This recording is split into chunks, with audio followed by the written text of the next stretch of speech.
Jinky Pacquiao ibinahagi ang bittersweet na paghahatid kay Queenie sa dorm at university sa Chicago. Isang bagong chapter sa buhay ng kanilang pamilya ang ibinahagi ni Jinky Pacquiao matapos nilang ihatid ng asawang si Manny Pacquiao ang kanilang anak na si Queenie sa Chicago, USA, para simulan ang kanyang college journey. Sa social media post ni Jinky, makikita ang ilang larawan ng kanilang mga naging ganap habang inaasikaso nila ang paglipat ni Queenie sa kanyang dormitory. Kalakip ng mga larawan ang maikli ngunit makahulugang mensahe ng isang ina na tila parehong masaya at emosyonal sa panibagong yugto ng buhay ng kanyang anak. Bittersweet, but so ready. God bless you Queenie. Ani Jinky, hindi lamang simpleng paghahatid sa dorm ang naging bonding moment ng pamilya. Makikita rin sa mga larawan na personal nilang tinulungan si Queenie na ayusin ang kanyang bagong tirahan. Kabilang sa kanilang ginawa ang pag-aayos ng mga gamit at paghahanda ng kanyang kwarto para sa pagsisimula ng klase. Ayon sa mga ulat, personal na sinamahan ni Manny at Jinky ang kanilang anak habang nagsesettle siya sa kanyang dormitory sa Loyola University, Chicago. Doon magsisimula si Queenie ng kanyang college education at kukuha ng kursong forensic science. Sa mga kuhang ibinahagi ni Jinky, kapansin-pansin na hands-on ang mga magulang sa pag-aayos ng mga gamit ni Queenie.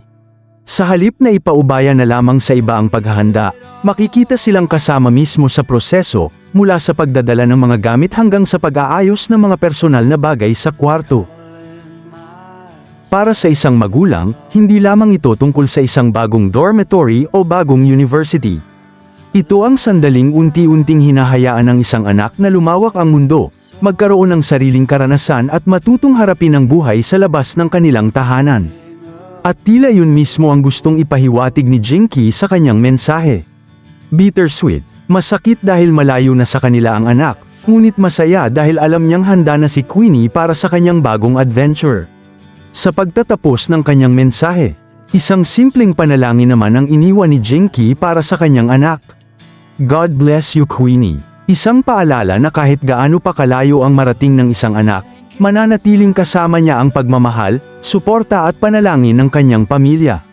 At para kay Queenie, nagsisimula na ang panibagong kwento, mula sa tahanan ng mga Pacquiao sa Pilipinas hanggang sa dormitoryo at campus ng Loyola University, Chicago.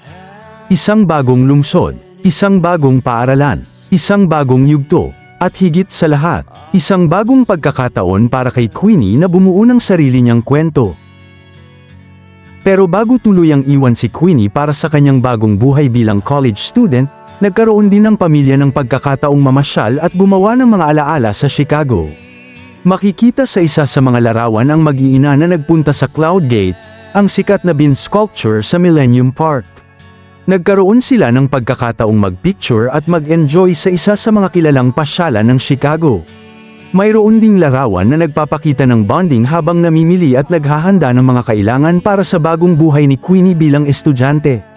Sa ganitong paraan, naging hindi lamang paghahatid sa dorm ang kanilang pagpunta sa Chicago kundi isang family trip na puno ng bonding at memories. Para kay Jinky, malinaw na may halong saya at lungkot ang sandaling ito. Masayang-masaya siya dahil nakikita niyang handa na ang kanyang anak na harapin ang mas malaking responsibilidad bilang isang college student, ngunit bilang isang ina, natural lamang na may kaunting bigat sa puso kapag dumating ang panahon na kailangang magsimulang mamuhay ng mas independent ang anak. Ipinakita rin ng mga larawan kung gaano kahalaga para sa pamilya ang milestone na ito. Matapos ang high school graduation ni Queenie noong Mayo, panibagong yugto naman ngayon ang kanyang kinakaharap bilang isang college student sa Amerika. Marami rin ang nakapansin sa pagiging hands-on ni Manny at Jinky.